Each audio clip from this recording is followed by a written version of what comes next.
Գյորջյան Կասկադ 60 ամիս փուլային վճարում բազմաթիվ առավելություններ։ Հարգելի գործընկերներ, իմ աջ ձեռքում կառավարության ծրագրի կատարողականի զեկույցն է։ Իմ ձախ ձեռքում ընդդիմության ծրագիրն է, որի կատարողականի մասին մենք չենք խոսում։ Եվ ես պատրաստ եմ դրա մասին խոսել այն պահից սկսած, երբ որ պարոն Բագրատյանը կզբաղեցնի իր տեղը եւ կդադարի ինձ խանգարել։ Իմ ձեռքում Դաշնակցության տխրահռչակ 004 շրջաբերականն է եւ ձեզ հիմա ես կհիմնավորեմ փաստերով, թե ինչպես է Դաշնակցության ծրագիրը, որը պատերազմի եռագլուխ կուսակցության ծրագիրն է, 2023 թվականին բերել Լեռնային Ղարաբաղի հայաթափման, ինչպես է այս ծրագիրը ենթադրել Հայաստանի անկախության վերացում եւ ինչպես է այս ծրագրից բխում այն ամենը, ինչ իրենք անում են հիմա։ Կարդում եմ 004 շրջաբերականից։ Անհրաժեշտ է կենտրոնացնել ազգային ողջ ներուժը, որպեսզի Արցախը չդառնա այն գինը, որի հաշվին Ադրբեջանը կարող է ինտեգրվել Ռուսաստանի նախաձեռնելիք հավանական նոր միությանը։ Այդ նպատակով անհրաժեշտ է Արցախում, Հայաստանում եւ Սփյուռքում սկսել նոր պայքար։ Կհիշեք են հայրենիքի փրկության պայքար, չգիտեմ, սրբազան շարժում, ինչ ասես դες վեհ անուններով պայքարները, սրա մասն էր։ Նկատի ունենալ նաև, որ Ռուսաստանը կարող է Արցախն իր ենթակայությանը ուղղակիորեն ենթարկելու սցենար մշակել եւ գործադրել այն։ Աշխատանք տանել, որպեսզի հավանական միության ձևավորման դեպքում Արցախի ու Հայաստանի ճակատագրերը լուծվեն որպես մեկ ամբողջություն։ Այսինքն, եթե որոշվի Արցախը ենթարկեցնել այլ պետության, որ ձեռի հետ Հայաստանն էլ ենթարկվի այդ պետությանը։ Բացի դրանից, ինչ է ասում նույն շրջաբերականը։ Ժամանակակից աշխարհում տեղի ունեցած անկախ պետությունների համարկման գործընթացները ազգային շահի դիտանկյունից երբեմն նաև ենթադրում են անկախության աստիճանի որոշ նվազում։ Այսինքն ասում են դե նորմալ է, այս դարում մոդա է, որ ինքնիշխանության մակարդակը նվազի։ Եվ ամենակարևորը, նրանք ասում են, այսինքն շրջաբերականում, միաժամանակ ակնհայտ է, որ որևէ արմատական խնդիր չի կարող լուծվել, մինչև չփոխվի Արցախի իշխանությունը, Արցախի քաղաքականությունը չվերադարձվի ազգային ուղեգից, չվերականգնվի Արցախի գործոնը։ Սա հատված է 2022 թվականին ընդունված շրջաբերականից։ Եվ տեսնենք այս ծրագիրը, այսինքն մարդիկ հստակ ասել են իրենց ծրագիրը որն է։ Ղարաբաղում փոխել իշխանությունը, այնպես անել, որպեսզի եթե երաշխավորը որոշի Ղարաբաղը ուղիղ ենթարկեցնել իրեն, նաև Հայաստանը ուղիղ ենթարկեցնի իրեն, որովհետև ժամանակակից աշխարհում ինքնիշխանությունը չափազանց մեծ ճոխություն է մեր նման ժողովրդի համար։ Եվ տեսնենք իրենք ինչպես իրագործեցին իրենց ծրագիրը։ Ինչպես նշվում է, առաջին քայլը Ղարաբաղում իշխանությունը փոխելն էր, եւ նրանք դա արեցին։ 2023 թվականի որ ամիսն էր, օգոստոսի վերջն էր, նրանք ստիպեցին, որպեսզի Արայիկ Հարությունյանը հրաժարական տա, նրանք իրենց թիմակիցները Ղարաբաղում Հայեղափոխական դաշնակցությունը, Քոչարյանական ուժերը, Սերժ Սարգսյանական ուժերը, այստեղ զուգահեռ հանրահավաքների քաջալերման ներքո, ես այսօրվա պես հիշում եմ, Սերժ Սարգսյանը, Ռոբերտ Քոչարյանը կանգնած էին մեզ համար Ազատության հրապարակում, իրենց համար Թատերական հրապարակում, ասում են շատ ուրախ ենք, որ Ղարաբաղում իշխանություն փոխվեց, հուսով ենք նույնը կլինի նաև Հայաստանում։ Եվ ինչ եղավ դրանից հետո, արդյոք Ղարաբաղը ենթարկեցվեց երաշխավորին եւ Հայաստանն էլ հետը, ոչ։ Դրանից 10 օր հետո իրենց դրածոն այնտեղ ստորագրեց Լեռնային Ղարաբաղի լուծարման փաստաթուղթը։ Սա է տեղի ունեցել, սա է բխել ընդդիմության ծրագրից։ Ընդդիմությունը ծրագրում էր մի բան, ստացել ենք Ղարաբաղի հայաթափում, լիակատար։ Բայց նրանք այնքան զուրկ են ինքնարեֆլեքսիայի հնարավորությունից, որ իրանք չեն փոխել իրենց ծրագրերը։ Հիմա իրանք ուզում են նույնը անել Հայաստանում։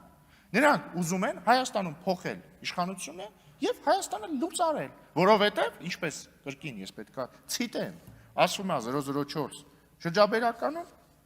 ժամանակակից աշխարհում տեղի ունեցած անկախ պետությունների համարկման գործընթացները ազգային շահի դիտանկյունից երբեմն նաև ենթադրում են անկախության աստիճանի որոշ նվազում։ Ես չգիտեմ ով ասա գրել, բայց մենք քաղաքականապես կտրելու ենք այս գրողի ձեռքը, որ ինքը sense հիմար մտքեր էլ չկարողանա գրել։ Իսկ ո՞նց ենք կտրելու։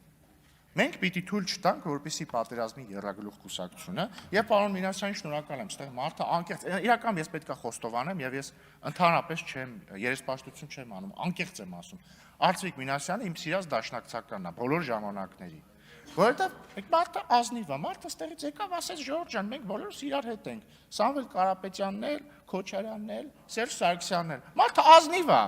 որովհետեւ ինքը ուրիշ Ոնց որում միակ ազնիվ մարդն է, որտեղ ինքը չի կարող ասել իրար հետ չենք, որտեղ ինքը Սերժ Սարգսյանի նախագահության օրոք նախարար աշխատել, այդ նույն ընթացքում Սամվել Կարապետյանի հարազատ եղբայրը ստեղ նստած էր որպես ՀՀԿ խմբակցության падգամավոր, դրանից առաջ էլ Սերժ Սարգսյանի աշխատակազմի ղեկավար, Քոչարյանի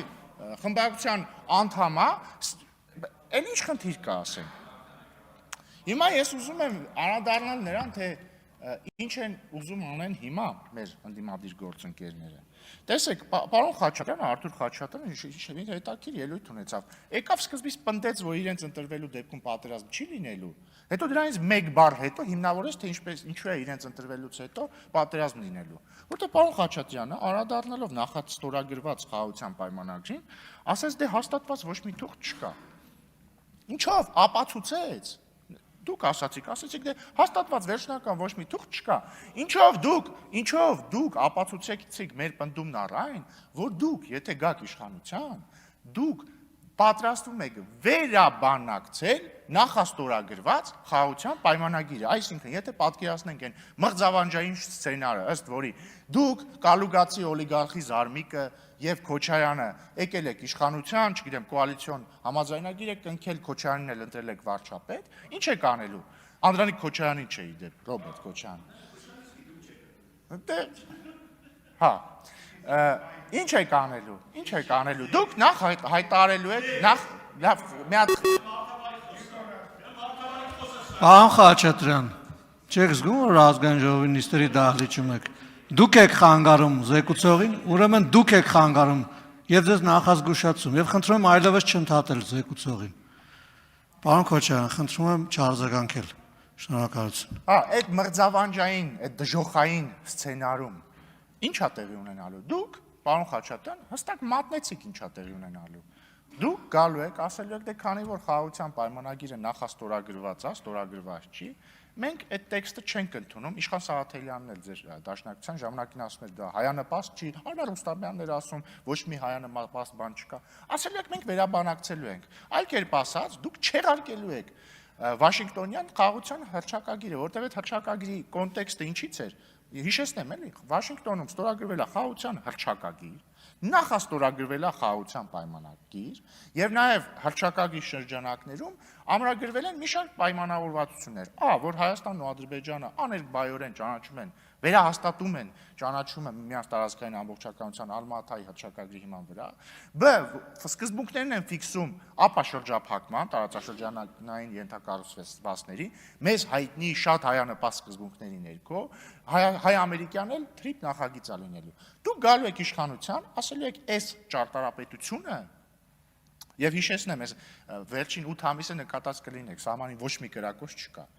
Այդ ուղղակի այդպես չի, էլի, այդպես է, որովհետեւ Վաշինգտոնում մենք խաղաղության հռչակագիր ենք ստորագրել։ Դուք գալու եք ասելու եք այս խաղաղության ճարտարապետությունը ազգային չի, ազգանպաստ չի, ազգանվեր չի, քոչարյանական չի, ուժեղ չի, իրական չի, ազնիվ չի, պարկեշտ չի։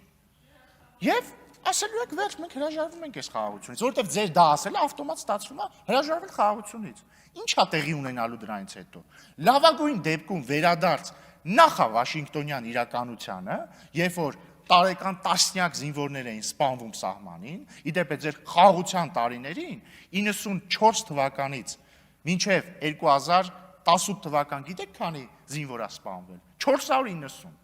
Ձեր քոչարյանական եւ սերժական խաղաղ տարիներին կամ Տեր-Պետրոսյանական։ Ու պատերազմա լինելու, Ժորժ ջան, սա շանտաժ չի հասկանում, սա պարզ պատճառահետևանքային կապ է։ Հիմա կա խաղաղության ճարտարապետություն։ Այդ ճարտարապետության շնորհիվ 2 տարուց ավել է մեր սահմանին եղել է 0 զոհ։ Եթե դուք հրաժարվելու եք այդ ճարտարապետությունից, իսկ դուք ասում եք, որ հրաժարվելու եք այդ ճարտարապետությունից, լավագույն դեպքում չի լինելու խաղաղություն, վատագույն դեպքում լինելու է պատերազմ։ Եվ մեր ժողովուրդը պետք է կատարի այդ ընտրությունը, պետք է կատարի ընտրություն, պատերազմի եռագլուխ, բայց պարոն Մինասյանն էլ է ճիշտ ասում, բազմագլուխ, որտեղ այնտեղ մանր-մունր դեմքեր էլ կան, տենց պատերազմի տենչացողներ։ Եվ խաղաղության կուսակցության միջև։ Եվ օգտվելով առիթից, որ դուք ինձ ընդհատեցիք եւ հետեւաբար ես մի քիչ ավել ժամանակ կունենամ, ուզում եմ երկու բառեր խոսեմ ընտրակաշառքի մասին, էլի։ Ժորժ ջան, դուք մեծագույն ամենամեծ ընդդիմադիր խմբակցությունն եք այս պահին։ Հիմա ուժերից մեկը, որը մասնակցում է ընտրություններին, բռնվել է մի քանի անգամ, հասկանում եք, մի քանի անգամ բռնվել է ընտրակաշառք բաժանելու վրա, ասելիք չունեք։ Ես գիտեք ինչից եմ, բայց կարող չպատասխանել, պարզ որ ասելիք չունեք, ասենք ձեր գործընկեր Արամ Վարդևանյանը իրենց երկրորդ համարն է, Քոչարյանի փաստաբանը Կալուգացի օլիգարխի փաստաբանն է։ Ընդհանրապես ինձ թվում է, պարոն Վարդևանյանը որոշել է բան անել, անցնել Ալ Պաչինոյի համբավը որպես սատանայի փաստաբան։ Բայց վերադառնալով ընտրակաշառքներին, էլի, ես միշտ մտածել եմ, որ 2018-ի Թավշյա հեղափոխությունը պետք է դաս լինի ձեր բոլոր նախկինների համար, որ կաշառք տալը լավ բան չի, կաշառք վերցնելը լավ բան չի, որ ժողովրդին չի կարելի վերաբերվել որպես շուն շանգյալ։ Բայց լավ, ինչքան է ձեր մեջ նստած դուք թմրամոլ եք, դուք ընտրակաշառամոլ եք։ Ձեզ պետք է բուժել քաղաքականապես եւ հունիսի 7-ին մենք ձեզ կբուժենք։